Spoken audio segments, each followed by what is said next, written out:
ಮುಚ್ಚುಬಾಯಿ ಜಾರಿಣಿಯ ಮಗನೇ.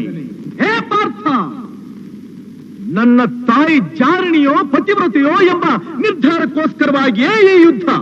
ಮುಗಿಯಿತು ನಿನ್ನ ಆಯಸ್ಸು. ಅದನ್ನು ಮುಗಿಸೋದಕ್ಕೆ ಇಲ್ಲಿ ಯಾರಿದ್ದಾರೆ ನಿನ್ನ ಸಹಾಯಕ್ಕೆ? ಶಿಖಂಡಿನ ಮುಂದೆ ನಿಲ್ಲಿಸಿ ಭೀಷ್ಮನು ಕೊಂದ ಹಾಗೆ ನನ್ನನ್ನು ಕೊಲ್ಲೋದಕ್ಕೆ ಇಲ್ಲಿ ಯಾವ ಶಿಖಂಡಿನೂ ಇಲ್ಲ. ಧರ್ಮರಾಯನ ಬಾಯಿನಲ್ಲಿ ಅಬದ್ಧ ನುಡಿಸಿ ದ್ರೋಣಾಚಾರ್ಯನ ಕೊಂದ ಹಾಗೆ ನನ್ನನ್ನು ಕೊಲ್ಲಲು ಸುಳ್ಳು ಹೇಳೋದಕ್ಕೆ ಧರ್ಮರಾಯ ಇಲ್ಲಿಲ್ಲ.